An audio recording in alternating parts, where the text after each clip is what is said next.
ของบ้านเมืองและให้ประชาชนมีสติเกิดปัญญารอดพ้นจากภัยพิบัติได้สถานการณ์นี้ทุกคนตระหนักแต่อย่าตื่นตระหนกคนไทยต้องมีสติเพื่อฝ่าวิกฤตโควิด -19 ไปด้วยกันท่านกำลังติดตามรับฟังสถานีวิทยุกระจายเสียงพระพุทธศาสนาแห่งชาติและสังคมคลื่นเพื่อการศึกษาพระพุทธศาสนาและวัฒนธรรมระบบ FM 104.5 เมกะเฮิรตซ์ รายการต่อไปเป็นรายการคดีโลกคดีธรรม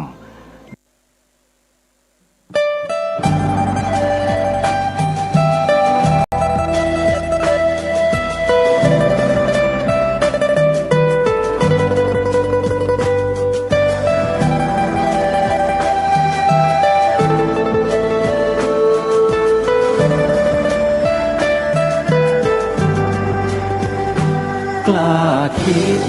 ก็ต้องกล้าทำอย่ากลัวถ้าทำความดีเป็นศึกษาปัญหาให้ทันท่วงทีเมืองไทยจะพัฒนากว่านี้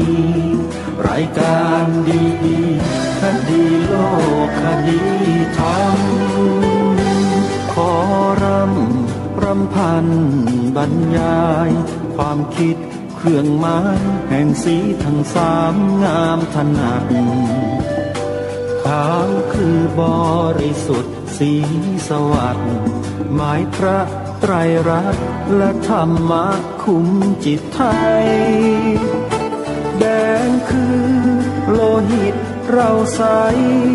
ซึ่งยอมสละได้เพื่อรักษาชาติศาสนา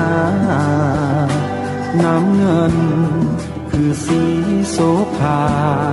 อันจอมประชาถ้าโปรดเป็นของส่วนองค์จากริ้วเข้าเป็นไตรรงค์จึงเป็นสีธงที่รักแห่งเราชาวไทย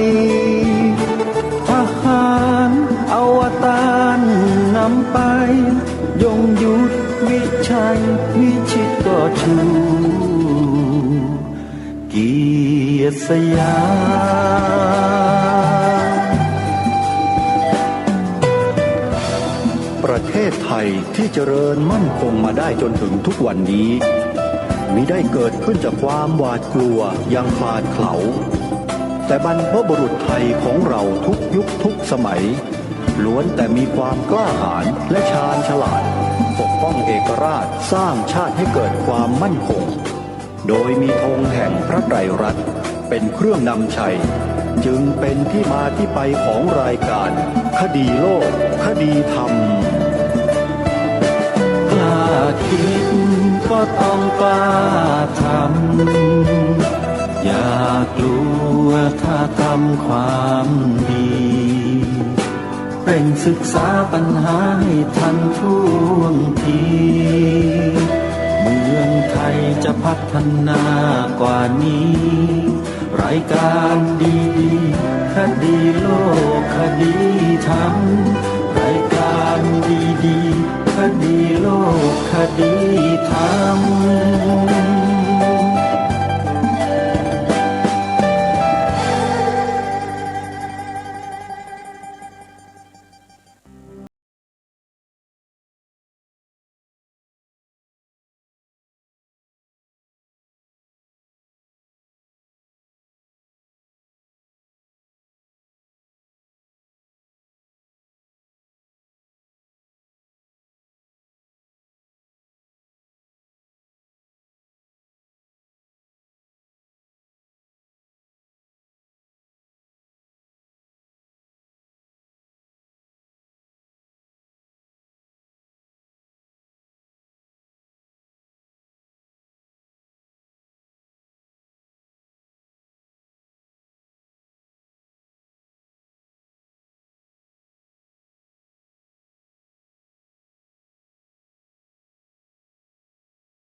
วันขึ้น3 ค่ำเดือน11วันนี้ตรงกับวันเสาร์ที่9ตุลาคมพระพุทธศักราช2564รายการคดีโลกคดีธรรมมาพบกับท่านผู้ฟังเป็นปกติทุกวันจันทร์ถึงวันศุกร์และวันเสาร์อาทิตย์ทางสถานีวิทยุแห่งนี้ท่านสามารถใช้โทรศัพท์มือถือดาวน์โหลดแอปพลิเคชันสมาพันธ์สื่อวิทยุพระพุทธศาสนาอาเซียนเพื่อติดตามรับฟังรายการนี้ได้เป็นประจำทุกวันสำหรับท่านใดที่ต้องการจะโทรศัพท์พูดคุยกับทางรายการต้องการจะสนับสนุนส่งเสริมให้รายการนี้ได้ทำหน้าที่ให้มีคุณภาพมีสาระที่มีประโยชน์มากยิ่งขึ้นแล้วก็มีกำลังในการที่จะเดินไปข้างหน้าก็สามารถร่วมบุญได้โดยการโทรศัพท์เข้ามาที่หมายเลข094-662-6935หรือจะโอนปัจจัยสนับสนุนรายการที่หมายเลขบัญชีธนาคารไทยพาณิชย์สาขาบางลำพูเลขบัญชี114-214-9897ขออนุโมทนาบุญกับท่านผู้ฟังทุกท่านท่านสาธุชนทั้งหลายในช่วงนี้รายการคดีโลกคดีธรรมกำลังนำเสียงธรรมบรรยายของพระมหาสมสิริปัญโยเป็นพระสงฆ์อีกรูปหนึ่งที่มีประสบการณ์และความรู้มากเหลือเกินทั้งทางคดีโลกและก็คดีธรรมเวลาท่านบรรยายธรรมที่ไหนก็แล้วแต่ท่านจะนำเอาเหตุการณ์จริงๆที่เคยเกิดมีขึ้นในโลกใบนี้มานำเสนอเพื่อมาเทียบเคียงกับข้อธรรมะขององค์สมเด็จพระสัมมาสัมพุทธเจ้าของเราให้เห็นภาพชัดเจนมากทางรายการได้ติดตามรับฟังเทปธรรมบรรยายของท่านมานานบอกได้เลยว่าท่านคือเพชรเม็ดเอกอีกเม็ดหนึ่งของเมืองไทยที่สามารถบรรยายธรรมแล้วทำให้พวกเรานั้นเข้าใจเห็นภาพชัดเจน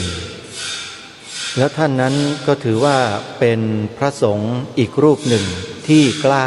พูดความจริงตรงไปตรงมาแล้วก็ไม่ต้องไปเกรงอกเกรงใจ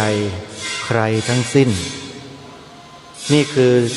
บุคคลที่ทางรายการเสาะแสวงหาแล้วก็นำมาเปิดให้พวกเราได้ฟังกันวันนี้ก็เป็นอีกเทปหนึ่งที่ท่านบรรยายไว้เมื่อวันที่26ธันวาคมพระพุทธศักราช2547ในงานอบรมครูที่เมืองเลยท่านบรรยายตอนเย็นๆเรื่องที่ท่านบรรยายไว้ในวันนั้นคือปัญญาเป็นขี้ฆ่ากิเลสปัญญาเป็นขี้ฆ่ากิเลส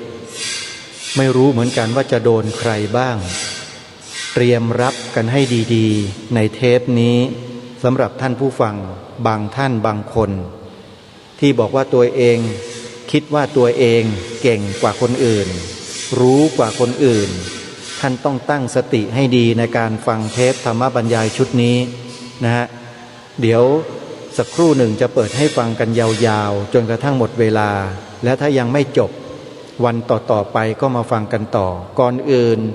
ขอฝากข่าวประชาสัมพันธ์งานบุญให้ญาติโยมสาธุชนได้มีส่วนร่วมกันสักนิดหนึ่งงานบุญกฐินสามัคคีปีนี้ญาติโยมพุทธบริษัทของเราที่อยู่ตามพื้นที่ต่างๆจังหวัดต่างๆในประเทศ ก็คงจะมีวัดวาอารามอยู่ในหัวใจแล้วที่จะไปเป็นเจ้าภาพร่วมเป็นเจ้าภาพทอดกฐินสามัคคีในปีนี้สำหรับรายการคดีโลกคดีธรรมนั้นขอเชิญชวนทุกท่าน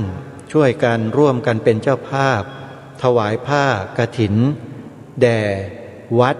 ที่มีสถานีวิทยุพระพุทธศาสนาแห่งชาติเผยแผ่อยู่ด้วยกันไม่ว่าจะเป็นวัดหนองกายวัดหนองกายอำเภอแม่แตงเชียงใหม่วันที่7พฤศจิกายนวัดฝายหินอำเภอเมืองจังหวัดเชียงใหม่30ตุลาคมวัดศรีอุดมวงศ์อำเภอวังสะพุงจังหวัดเลย8-9 พฤศจิกายนวัดป่าจริยธรรมอำเภอนาด้วงจังหวัดเลย22-23 ตุลาคมวัดบ้านปลาคูนวัดบ้านปลาคูนอำเภอโพนทรายจังหวัด101วันที่23-24 ตุลาคมวัดอารามมงคลอำเภอยางตลาดจังหวัดกาฬสินธุ์วันที่13-14 พฤศจิกายนวัดสามชุกอำเภอสามชุกจังหวัดสุพรรณบุรีวัดนี้ดีทีวีจะไปร่วมเป็นเจ้าภาพทอดกฐินสามัคคีในปีนี้ด้วยวันที่ทอดนั้นก็คือวันที่19 พฤศจิกายนเป็นวันสุดท้ายของการกฐินนี่คือบุญกฐินที่ทางรายการขอกล่าวเชิญชวนทุกท่านไปร่วมด้วยช่วยกันเป็นบุญเผยแผ่ธรรมทางพระพุทธศาสนาอีกส่วนหนึ่งด้วยนอกจากจะได้เป็นเจ้าภาพถวายผ้ากฐินกันแล้วเอาละท่านสาธุชนปีนี้บุญกฐินก็หวังว่าพวกเราคงจะไม่พลาดกันแล้วก็คงมีส่วนร่วมกันโดยทั่วหน้าถึงตากันนะโยมนะเอาละเดี๋ยวเรามาฟังธรรมบรรยายเรื่องปัญญาเป็นขี้ฆ่ากิเลสจากพระอาจารย์มหาสมศิริปัญโยไปพร้อมๆกันได้ณบัดนี้นะโมตัสสะภะคะวะโตอะระหะโตสัมมาสัมพุทธัสสะนะโมตัสสะภะคะวะโตอะระหะโตสัมมาสัมพุทธัสสะนะโมตัสสะภะคะวะโตอะระหะโตสัมมาสัมพุทธัสสะขอโอกาสคณะสงฆ์ขอเจริญพรญาติโยมผู้ประพฤติปฏิบัติผู้สนใจใฝ่ศีลใฝ่ธรรมโดยทั่วกันทุกท่านทุกคนณโอกาสนี้ช่วงเวลาต่อจากนี้ไปให้ท่านทั้งหลายจงตั้งอกตั้งใจให้เป็นกัลยาณกุศลโดยการวางมือไว้ที่ตักแล้วก็สงบสำรวมเคารพในธรรมอย่าได้ส่งจิตให้เป็นอกุศลขณะที่แสดงธรรมนั้นให้เราทั้งหลายได้ไม่เคารพผู้ฟังก็เคารพในธรรมเพราะว่ามันจะเป็นบาปเป็นกรรมเกิดขึ้นแก่เราเอง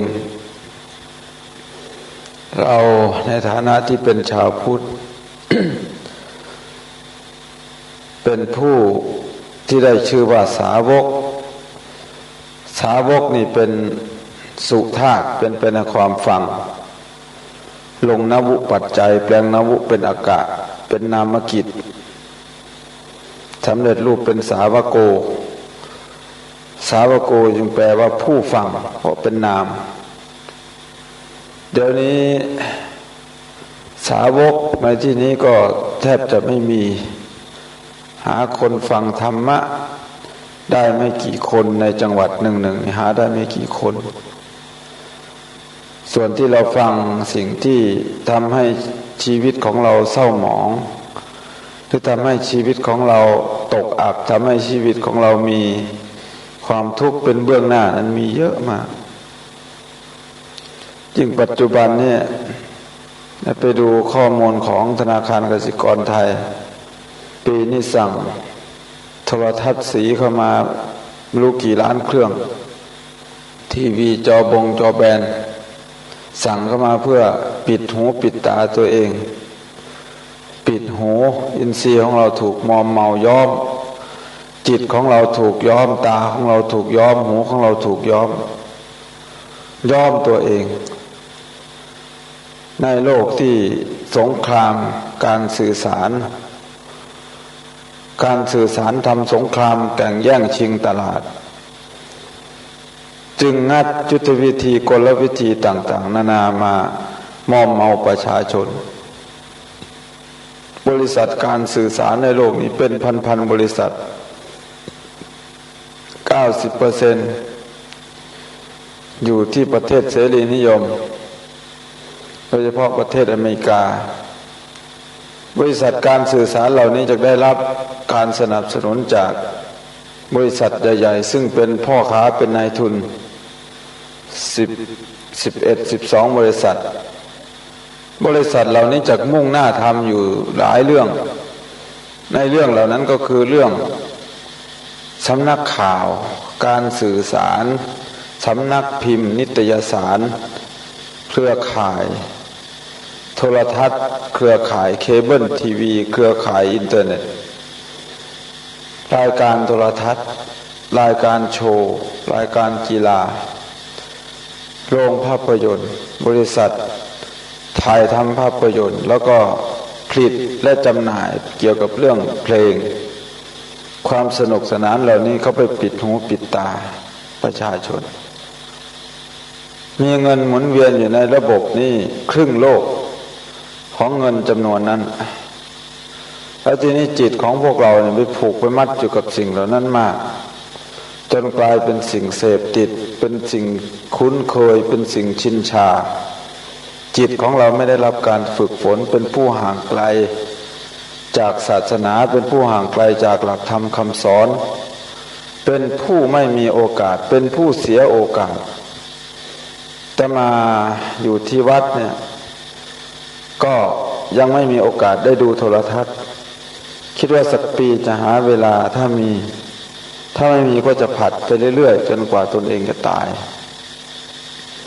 ว่าจะหาบางปีอาจจะดูโทรทัศน์เต็มๆสักปีหนึ่งการดูมันก็มีที่เอาถ้าเราดูเป็นเพราะมันทุกสิ่งทุกอย่างเนี่ยมันจะแฝงมาใน10บริษัทที่นับมา10อาชีพที่นับมาเมื่อกี้หนึ่งในจำนวนนั้นคือบริษัทโฆษณาบริษัทโฆษณานี่เป็นบริษัทใหญ่เขาจะหาเทคนิคในการชวนเชื่อทำให้ล้างสมองคนให้ได้เพราะมันเป็นยุทธวิธีหรือว่าเป็นกลยุทธ์ของการค้าขายพวกเราจึงตามไม่ทันลูกหลานของเรามีส่วนไปจากตรงนี้ที่เขาไม่ได้อยู่ในร่องในรอยของศีลธรรมที่เขาว่ายากสอนยากเนี่ยเราก็พลอยบ่น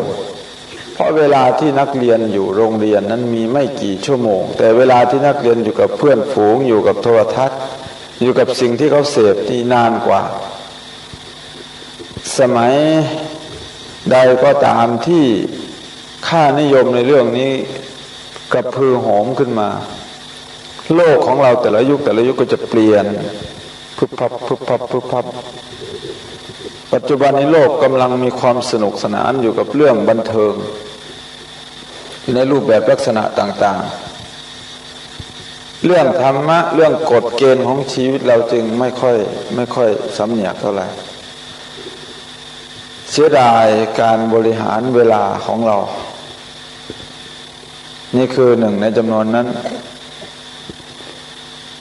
ดังแม่ใหญ่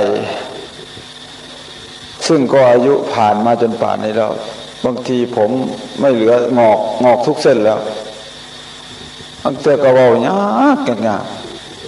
บอกให้นั่งกับกลมโกอยู่นั่นก็ยังบอกงากบอกซ่าบอกมึนเอาแท้บอกว่าได้เวลาแล้วเอามึงอยู่นั่นละจักสิให้แล้วย่ำใดชีวิตของเรามันก็ไม่ก้าวหน้าแล้วไม่เป็นแบบไม่เป็นแผนถ้าใครโกรธพูดคำนี้นั้นสิเท่าหัวเก่าเท่านักไปอีกในธรรมบทภาค 4เรื่องแรกพระราธะบวชตอนแก่มีองค์เดียวในประวัติศาสตร์แล้วก็เป็นองค์แรกที่บวชด้วยวิธียัตติจตุตกรรมวาจามีพระสารีบุตรเป็นอุปชฌาย์พระพุทธเจ้าถามว่าสารีบุตรอันเตวาสิกของเธอสอนง่ายไหม สอนง่ายมากพระเจ้าค่ะพระพุทธเจ้าก็ตัดเรื่องคนบวชเมื่อแก่เนี่ยยากที่จะเป็นพหูสูตรได้ยากที่จะสอนง่ายได้ส่วนมากจะเป็นผู้ว่ายากสอนยากจะเป็นบุคคลผู้มีสติปัญญาฟั่นเฟือนตรงนี้ถ้าได้ยินพระพูดอย่างนี้ถ้าได้ยินพระชี้ช่องอย่างนี้พระพุทธเจ้าท่านก็บอกว่าอิเทนังวะหัวข้อมันในคาถาตรงนี้พระพุทธเจ้าบอกว่าให้มองว่านั่นคือผู้ชี้ขุมทรัพย์ผู้ชี้ขุมทรัพย์อาตมาเนี่ยเป็นนักเรียนก็ได้ไปคอยครูเป็นครูก็ได้ไปคอยนักเรียนนี่คือนิสัยตั้งแต่เกิดมาไปกรรมฐานป่าไหนก็ตามถ้าเป็นลูกกรรมก็ได้ไปคอยอาจารย์กรรมถ้าเป็นอาจารย์กรรมก็ได้ไปคอยลูกกรรมไอ้ที่จะไปหลังเขานั่นอย่าไปหวังเลยถ้ายกเว้นถ้าไม่เห็นมาจริงๆแสดงว่าตายแน่นอนนั่นคือนิสัยมันฝึกจนไม่ได้ที่หนึ่งก็ไม่น่าจะเกินที่ห้าที่หกไปแล้วล่ะเนี่ยแต่บางทีส่วนมากก็เราต้องสปีดตัวเราเองนั้นเป็นส่วนหนึ่งของการปฏิบัติธรรมนะเราอย่าไปมองข้ามเล็กๆน้อยๆเนี่ยมันชินเมื่อคืนจำได้ไหมพูดแวะคำหนึ่งเรื่องสันดาน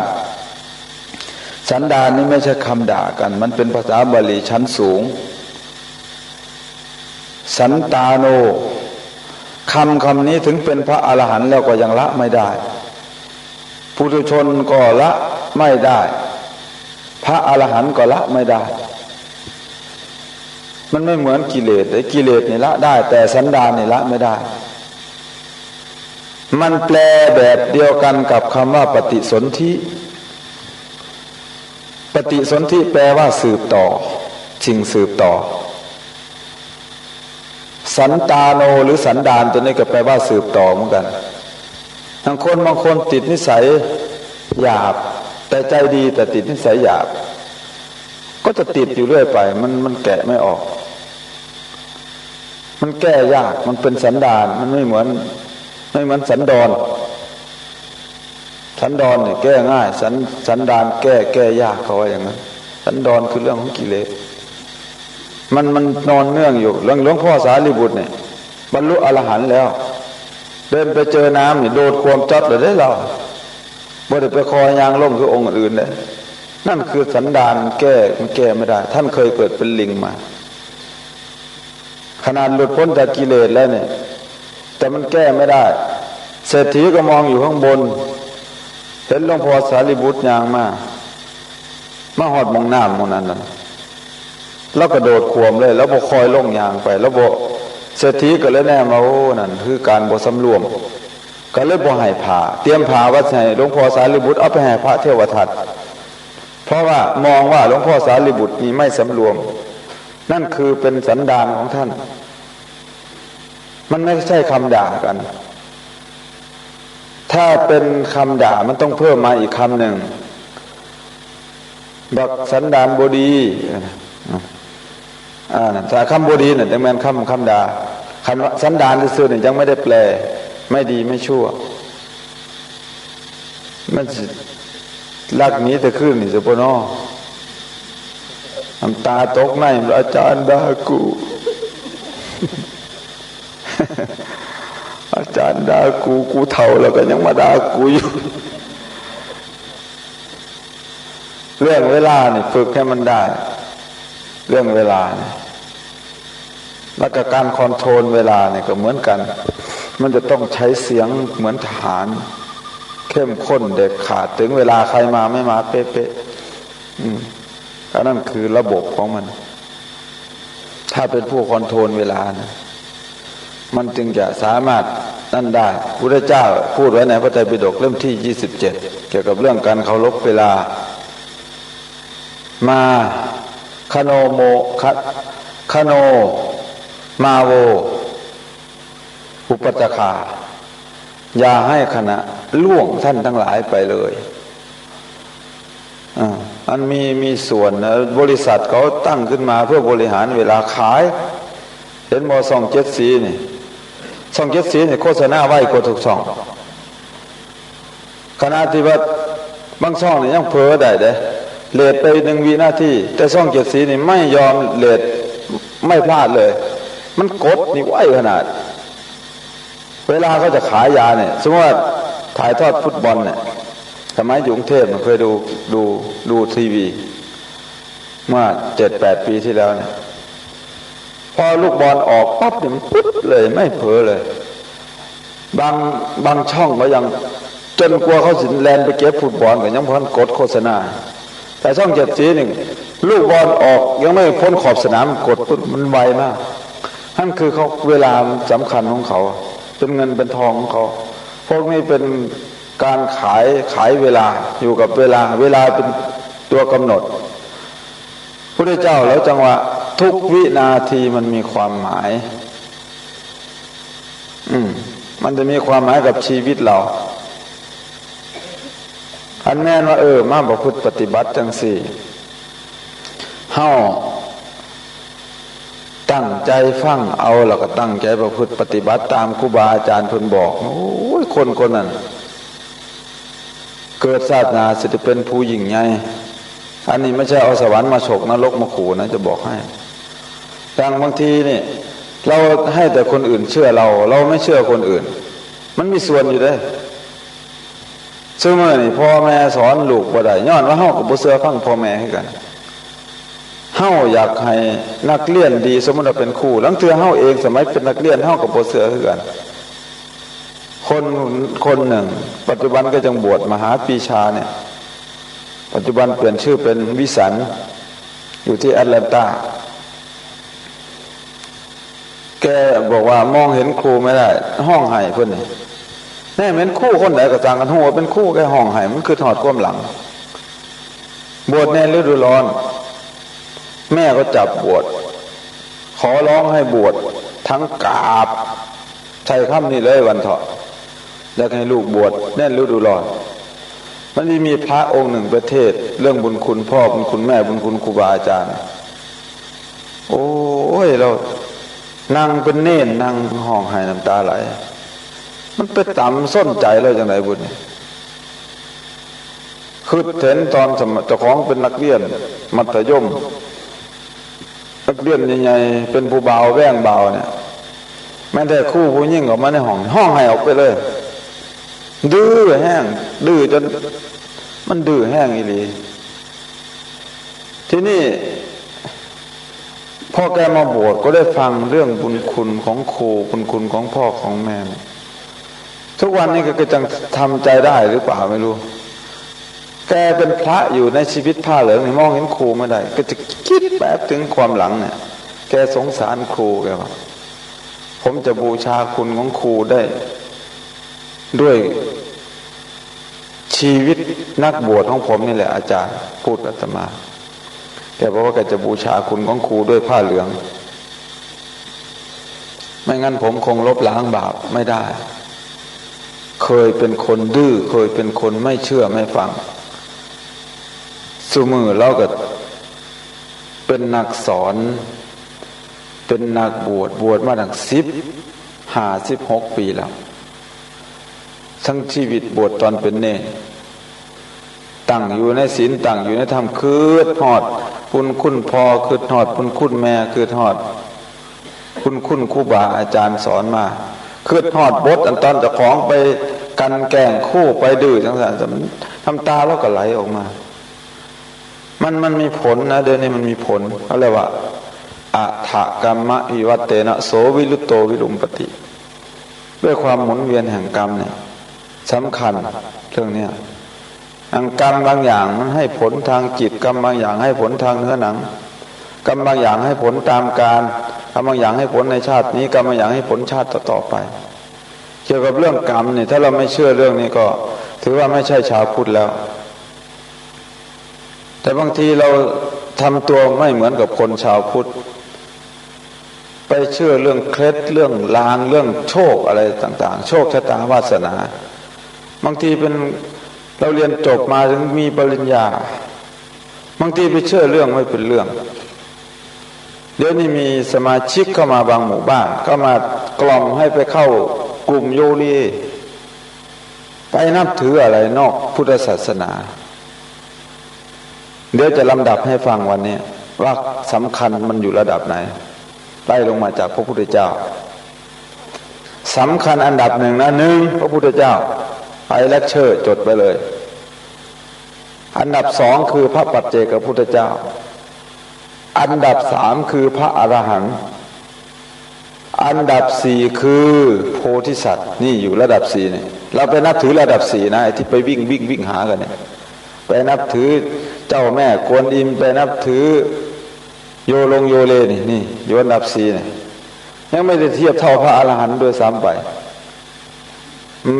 พระอรหันต์คือผู้หลุดพ้นจากกิเลสแล้วแต่โพธิสัตว์ยังเป็นผู้บำเพ็ญอยู่ที่สำคัญคือโพธิสัตว์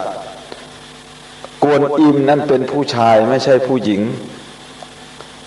ที่เราเห็นงามๆเหยียบหัวมังกรรูปเหยียบหัวมังกรนั่นแหละคือผู้ชาย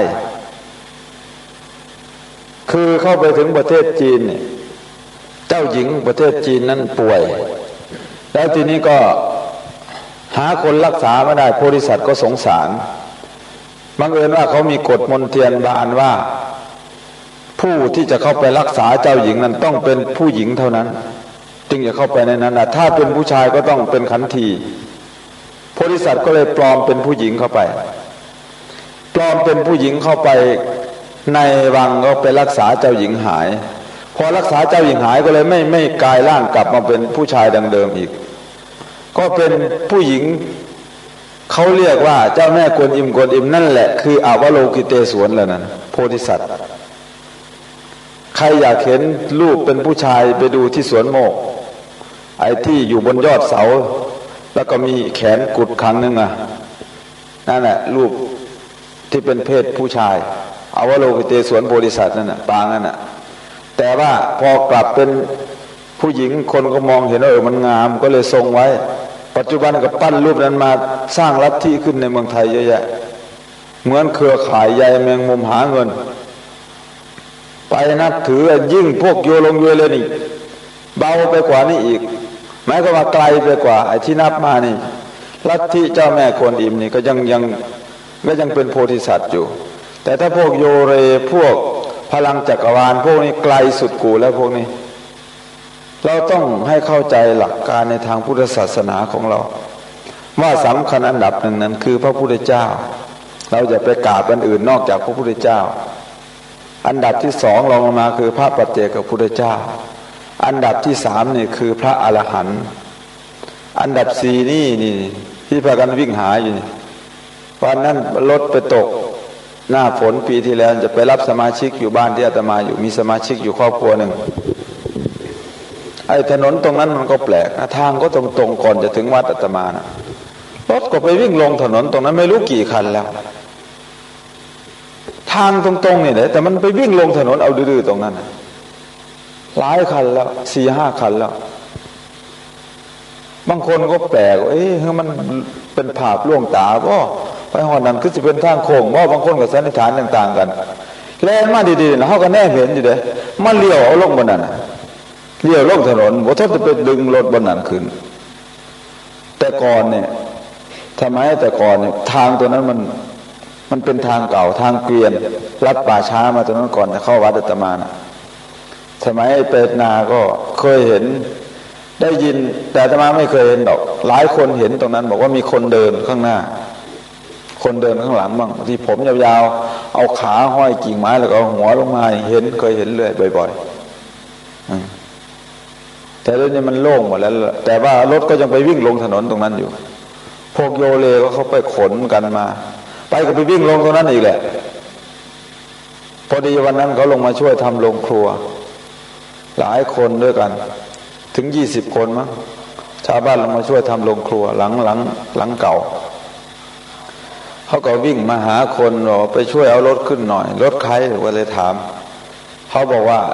พวกโยเลเขาจะมารับสมาชิกเขาไปอ้าวอาตมาก็เลยประกาศจับไมค์เนาะมีเครื่องแห้งอยู่เครื่องพวกเราชาวพุทธไปช่วยดึงรถโยเลขึ้นหน่อยประกาศดังๆเป็นเชิงว่าให้เขารู้ว่าตอนนี้พุทธช่วยแล้วโยเลเนี่ยมันไม่มีน้ำยาน่ะพุทธโดยเนื้อในว่างั้นเถอะ พวกเราชาวพุทธตอนนี้ไปช่วยโยเลเขาหน่อยช่วยพลังจักรวาลเขาหน่อยขนาดมีพลังอะไรเพียงช่วยไม่ได้ยังวิ่งตกน้ำชาวพุทธเราก็เลยไปช่วยรถปิกอัพคันหนึ่งมันจะไปเหลืออะไรคนตั้ง20 คนหามขึ้นเลยมันวิ่งลงนิ่งๆนะแต่ไม่มีคันไหนคว่ำวิ่งลงนิ่มๆลงไป5-6 คันแล้วตรงนั้นครั้งหนึ่งก็จะมาเห็นกับตาเป็นรถ6 ล้อก็ยืนมองดีๆอยู่วิ่งมาถึงถนนก็เลี้ยวลงเฉยเลยตรงนั้นมันคือแปลกอยู่ถนนตรงนี้นี่คือที่เรายกตัวอย่างให้ฟังข้างเบื้องต้นนี้เพื่อจะให้เราทราบว่าที่พึ่งแท้ถาวรสูงสุดเรียกว่าการสร้างความเข้าใจในหลักพุทธศาสนานั้นเราจะพึ่งอะไรแล้วก็พึ่งตรงไหนนะจัดลำดับให้ดูแล้วนะที่นี่พุทธเจ้าท่านก็สอนสเต็ปชาวพุทธถ้าเป็นพระนี่เริ่มจากศีลสมาธิปัญญาสูงขึ้นไปถ้าเป็นฆราวาสก็ทานศีลภาวนานะสเต็ปมันแต่ว่าถ้าพุ่งถึงหลักปัญญาเรียกว่าความเชื่อในท่านพุ่งไปที่ให้เชื่อ1เชื่อในศักยภาพของตนเชื่อในศักยภาพของตนนี่เขามีภาษาเรียกทางเทคนิคว่ากรรมัสสกตาศรัทธาตถาคโตโพธิศรัทธาเชื่อในพระปัญญาตรัสรู้ของพระสัมมาสัมพุทธเจ้ากรรมัสสกตาศรัทธาคือเชื่อว่าเรามีกรรมเป็นของตัวเองอย่าไปเสื้อนอกลักยังอย่าไปแห่งเขาตัวเดี๋ยวนี้โหนนี่ก็ยังมาเป็นเครื่องมือหนึ่งของรัฐบาลฝ่ายค้านทั้งรัฐบาลบ้างฝ่ายค้านบ้างโหนคนนี้เป็นเครื่องมือของรัฐบาลโหนคนนี้เป็นของฝ่ายค้านเบิ่งหม้อโค่นกันทั้งหม้อเป็นกระบอกเสียงของรัฐบาลได้ด้วยซุ่มโมเลนไฟซุ่มนี่เป็นโหนภัยค้านซุ่มเบิ่งดวงโดยนับเลิกนี่เป็นเครื่องมือของฝ่ายรัฐบาลหมอหนึ่งมีหนังสือพิมพ์ฉบับหนึ่งเป็นเครื่องมือหมอหนึ่งมีหนังสือพิมพ์ฉบับหนึ่งเป็นเครื่องมือหมอนั่นเบิ่งว่าดวงรัฐบาลนี่ตกแล้วว่าซั่นเครื่องมือหมอรัฐบาลหมดมาขีดไปขีดมาโอ้ตกก็จริงแต่มันมีตัวซอยแน่เห็นบ่ วิธีการ มีตัวซอยมันเกมเศรษฐีมันก็เป็นอย่างนี้ก็เลยเอาโหนมาเป็นเครื่องมือซะด้วยเนี่ยตกลงก็กลายเป็นว่าสิ่งเหล่านี้พลอยเป็นเครื่องมือทำร้ายกันดังนั้นพระพุทธเจ้าท่านจึงมีหลักไว้ให้เชื่อว่าเราจะต้องเชื่อในภูมิปัญญาของเราเองวันวิสาขบูชายูเนสโกเขาประกาศให้เป็นวันสำคัญของโลกปีที่แล้วก็ไปประชุมแต่มาไม่ได้ไปร่วมอยู่ที่วอชิงตันดีซีแต่ว่าเขาประชุมกันอยู่ที่นครนิวยอร์กสำนักงานใหญ่ของสหประชาชาติก็พอดีไปร่วมงานอยู่ที่วอชิงตันดีซีก็เลยไม่ได้บินไปร่วมเขาเปิดโอกาสให้ชาวพุทธเราเนี่ยไปแสดงนิทรรศการทุกประเทศพุทธจากศรีลังกาพุทธจากประเทศทิเบตพุทธจากประเทศภูฏานจากไต้หวันเกาหลีจากทุกประเทศทั่วโลกเขาไปแสดงวิสัยทัศน์เขาจะมีจอโปรเจคเตอร์วิดีโอโปรเจคเตอร์อะไรต่างๆพวกนี้มีวิดีโอมี VCD อะไรดีๆมีการปาฐกถาสดอธิบดีมหาวิทยาลัยสงฆ์เนี่ยท่านเจ้าคุณพระธรรมปิฎกองค์ปัจจุบันนี้ท่านก็ไปแสดงสดเราคนเมืองไทยเองบางทียังไม่รู้ว่าวันสำคัญของชาตินี่ขึ้นเป็นวันสำคัญของโลกแล้วนะเฮายังบ่หัวซาเลยบ่ฮู้วันวิสาขะนี่แหละเป็นวันประกาศอิสรภาพทางภูมิปัญญาของมนุษย์ครั้งยิ่งใหญ่หมายความว่าวันนี้เป็นวันประกาศว่ามนุษย์มีความสามารถจะพ้นทุกข์ได้โดยไม่ต้องดูหมอบ่ต้องเบิ่งหมอบ่ต้องเบิ่งหมอเฮาสิพ้นทุกข์ก็อยู่กับเฮาสิตกนรกอยู่กับเฮาเองเฮาสิเป็นม แม่งหยังอยู่น้ำเฮาเองเพราะว่าเฮาเป็นผู้บันดาลชีวิตเฮาเป็นเจ้าของชีวิตแท้ๆไม่มีสิ่งใดจะมาบันดาลเราได้อีกเฮาเกิดมาเป็นคนขี้ลายถ่ายเปะก็ย้อนเฮาเองโมแมนผู้ใดสิมาปั่นมาได้สิไปตู้พ่อตู้แม่ก็บ่ได้หันสิตู้ว่าพ่อแม่ขี้ลายบางคนก็ยังงามอยู่พ่อแม่ขี้ลายลูกก็งามอยู่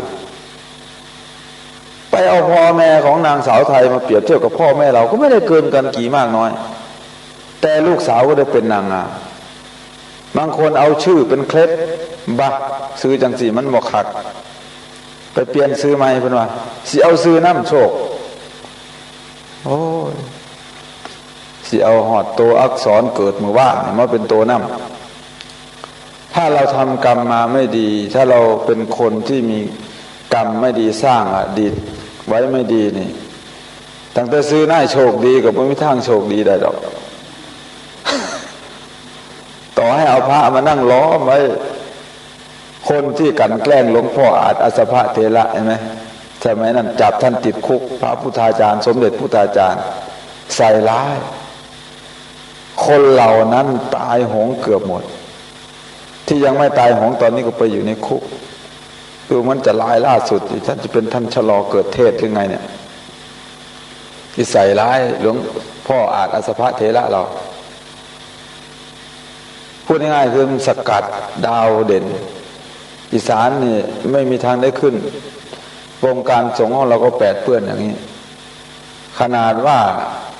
วงการสงฆ์ยังแค่นี้ทางโลกไม่ต้องไปพูดถึงเลย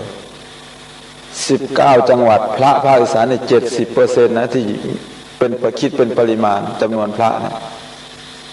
บ่มีทางว่าสิได้ขึ้นสมเด็จสังฆราชตายอยู่แค่สันถ้ำพอง่ายๆว่ากันแม่นเป็นสสก็ตายอยู่แค่รัฐมนตรีซอยหรือรัฐมนตรีสูงสุดกับรัฐมนตรีกระทรวงอันสิขึ้นเป็นนายกเจ้าจะไปหวังก็หาเรื่องใส่ท่านขนาดว่าสมเด็จสังฆราชองค์นั้นรถหวอวิ่งออกก่อนรถตำรวจคุ้มกันรถล้อมหน้าล้อมหลังมันโผล่มาส้นไหนอย่างนั้นตายอรอดนั่นหาเรื่องใส่เล่าหัวโปใหญ่สำตายก่อนงู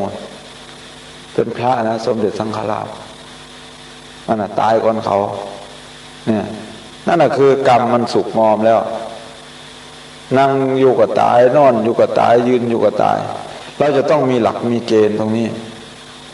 พระพุทธศาสนาสอนอนิจจังทุกขังอนัตตาหลักมันมีอยู่อย่างนี้อนิจจังก็ดีทุกขังก็ดีศาสนาอื่นเขาก็สอน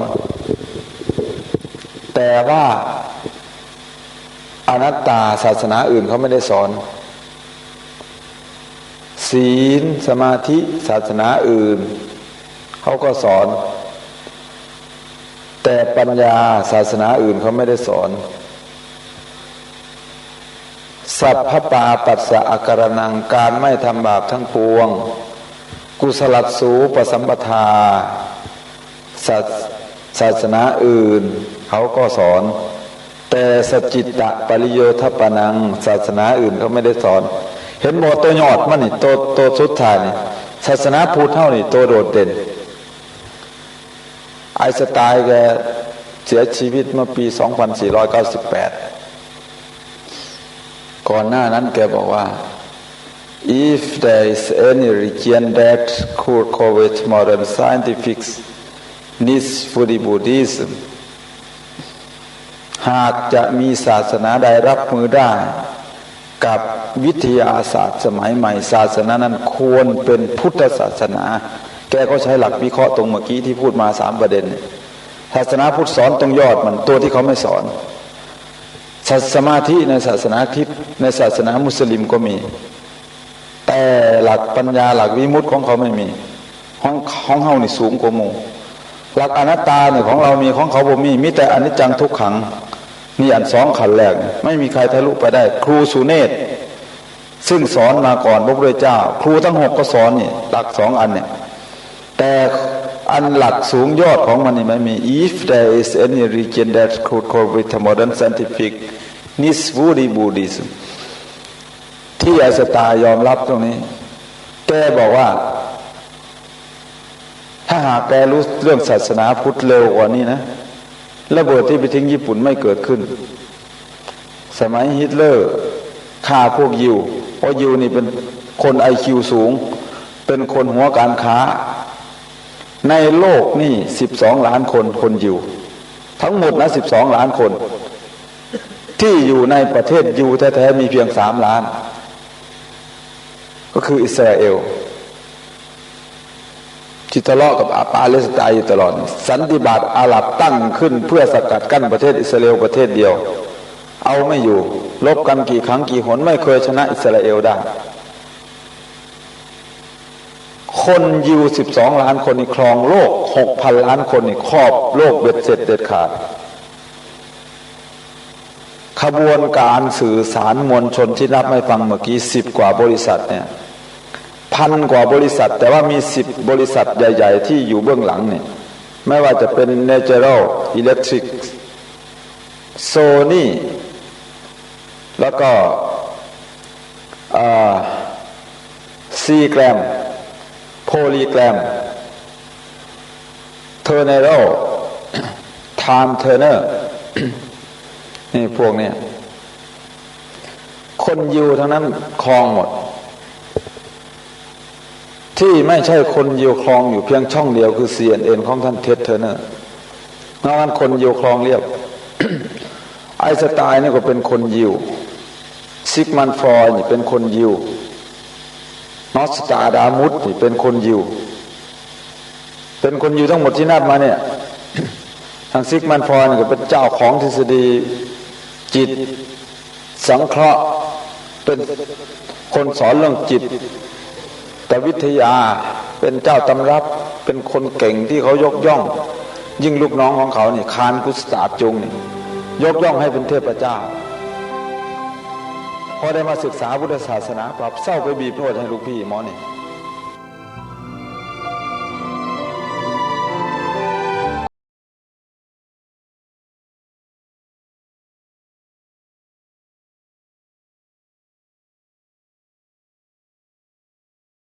ท่านเนื่องจากเวลาของรายการของเราหมดลงในช่วงนี้ก็เลยต้องขอค้างเทปธรรมบรรยายที่เหลือไว้ในตอนต่อไปเป็นอย่างไรบ้างท่านผู้ฟังพระอาจารย์มหาสมรูปนี้ท่านมีความรู้จริงๆท่านเทียบเคียงเหตุการณ์ของโลก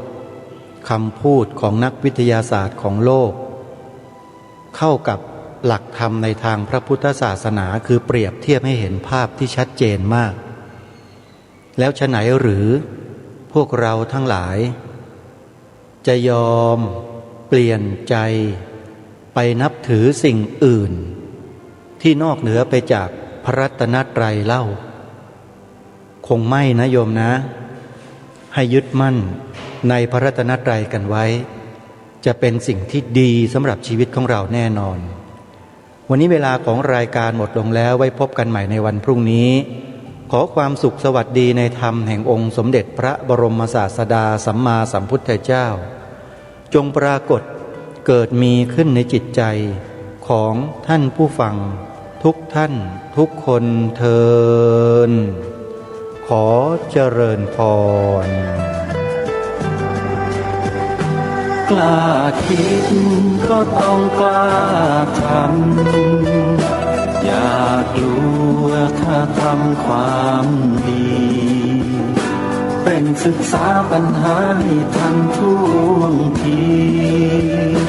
เมืองไทยจะพัฒนากว่านี้รายการดีคดีโลกคดี